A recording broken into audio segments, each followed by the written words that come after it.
Bismillahirrahmanirrahim. Hello and welcome my dear students in today's session of physics part.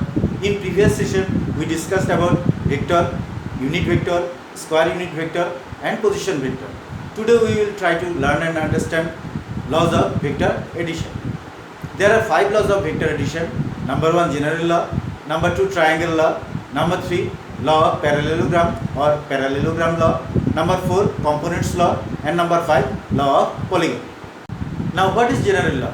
If we put the initial point of a vector on the final point of another vector, then the joining line in between the initial point of the second vector and final point of the first vector determines the resultant of those two vectors both in magnitude and direction.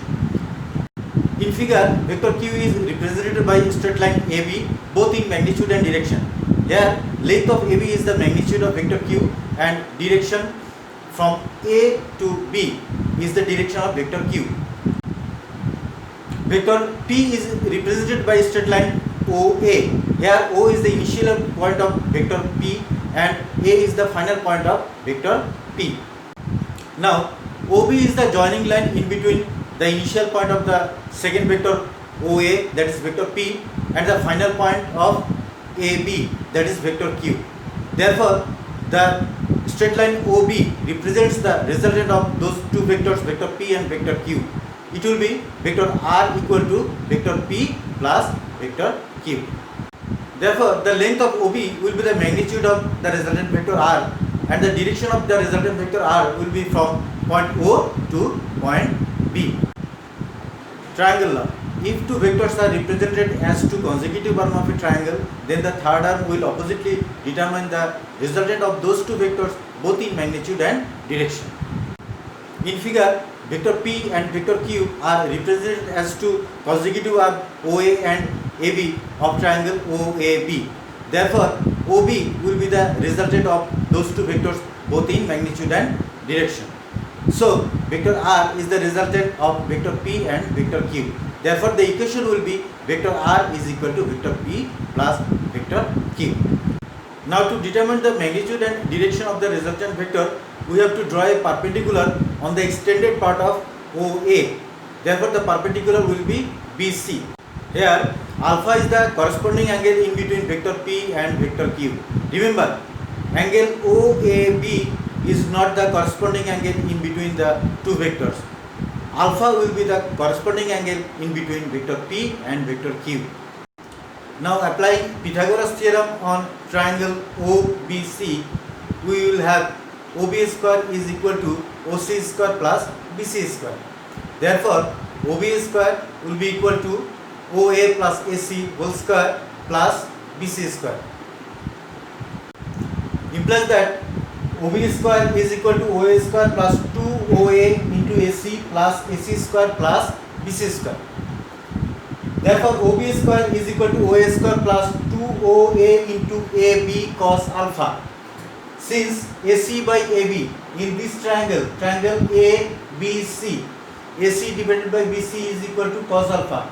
AC base divided by hypotenuse is equal to cos alpha. Therefore, AC is equal to AB cos alpha. And AC square plus BC square, AC square plus BC square, AC square base plus perpendicular, base square plus perpendicular square is equal to hypotenuse square AB square.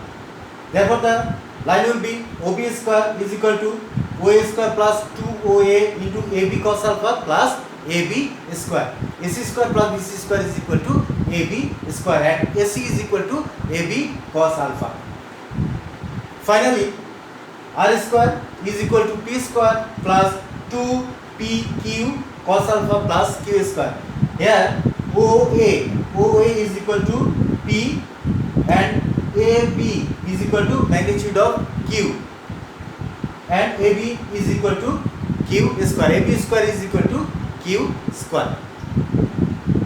Therefore, the final equation for the magnitude of the resultant vector, vector R, will be modulus of vector R is equal to root over P square plus Q square plus 2PQ cos alpha. Now, what will be the direction of the resultant vector? Let the direction of the resultant vector be theta. Here theta is the direction of the resultant vector. Now from triangle OCB, we get tan theta is equal to BC by OC. Tan theta is equal to BC by OC, that is perpendicular divided by base. Therefore tan theta is equal to AB sin alpha. Since BC by AB in triangle ACB, BC by AB, therefore perpendicular divided by hypotenuse is equal to sin alpha. Perpendicular divided by hypotenuse is equal to sin alpha. So BC is equal to AB sin alpha. Therefore tan theta is equal to AB sin alpha, and OC is equal to OA plus AC. Therefore the equation will be tan theta is equal to AB sin alpha divided by OA plus AC is equal to AB sin alpha divided by OA plus AB cos alpha. Since AC is equal to AB cos alpha, AC is equal to AB cos alpha. Therefore the final equation tan theta is equal to Q sin alpha divided by P plus Q cos alpha. So my dear students, the magnitude of the resultant vector modulus of vector R is equal to root over P square plus Q square plus 2PQ cos alpha, and the direction will be theta is equal to tan inverse Q sin alpha divided by P plus Q cos alpha with respect to vector P, that is in this figure with respect to vector P, that is the arm of OA. Now look carefully, in this figure the vector P and vector Q produce an obtuse angle inside the triangle. If the two vectors are represented as two consecutive arms of a triangle, where the corresponding arm produce an acute angle inside the triangle. In this case, will the magnitude of resultant be the same and the direction and of the resultant be same? Let's prove. To determine the magnitude of the resultant and the direction of the resultant, we have to draw a perpendicular from point B on arm OA, that is BC will be the perpendicular on arm OA. Theta will be the direction and phi is the angle in between arm AB and AO, and angle alpha is the corresponding angle in between the two vectors. Therefore from triangle OCB, from triangle right angle triangle OCB, we get OB square is equal to OC square plus BC square, applying Pythagoras theorem. Therefore OB square is equal to OA minus AC, since OC, that is OC is equal to arm OA minus AC, that is OB square is equal to OA minus AC whole square plus BC square, implies that OB square is equal to OA square minus 2OA into AC plus AC square plus BC square, implies that OB square is equal to OA square minus 2OA into AB cos phi, since AC by AB is equal to cos phi. In this triangle, AC is equal to base and AB is equal to hypotenuse, that is base divided by hypotenuse is equal to cos phi,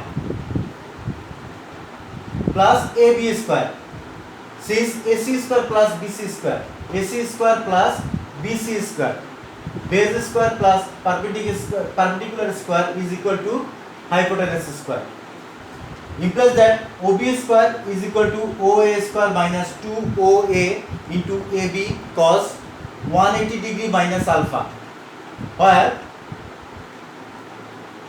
this angle phi is equal to 180 degree minus alpha. If we deduct alpha from 180 degree, we will get this angle phi. Therefore the line becomes OB square is equal to OA square minus 2OA into AB cos 180 degree minus alpha plus AB square, implies that OB square is equal to OA square minus 2OA into AB into minus cos alpha, since cos 180 degree minus alpha is equal to minus cos alpha plus AB square. Now from this line OB square is equal to OA square minus 2OA into AB into minus cos alpha plus AB square is equal to, we can write OB square is equal to OA square plus 2OA into AB cos alpha plus AB square. Implies that R square OB is equal to R square is equal to OA is equal to P, OA is equal to P square plus 2PQ cos alpha, where Q is equal to AB plus Q square. Now my dear students, the magnitude of the resultant modulus of vector R is equal to root over P square plus Q square plus 2PQ cos alpha. To determine the direction of the resultant from triangle OCB, right angle triangle OCB, we can write tan theta is equal to BC divided by OC. BC perpendicular divided by OC base implies that tan theta is equal to AB sin phi. From this triangle BC by AB is equal to sin phi. BC divided by AB perpendicular divided by hypotenuse is equal to sin phi. Implies that BC is equal to AB sin phi. Therefore tan theta is equal to AB sin phi. OC is equal to OA minus AC. OA minus AC. Therefore tan theta is equal to AB sin 180 degree minus alpha. Sin phi is equal to 180 degree minus alpha divided by OA minus AB cos alpha. Since AC is equal to AB cos alpha. Therefore theta is equal to tan inverse Q sin alpha. Sin 180 degree minus alpha is equal to sin alpha. Therefore theta is equal to tan inverse Q sin alpha divided by P minus Q cos 180 degree minus alpha. Cos phi is equal to cos 180 degree minus alpha. Implies that tan theta is equal to tan inverse Q sin alpha divided by P minus Q minus cos alpha. Since cos 180 degree minus alpha is equal to minus cos alpha. Therefore the last equation becomes theta is equal to tan inverse Q sin alpha divided by P plus Q cos alpha.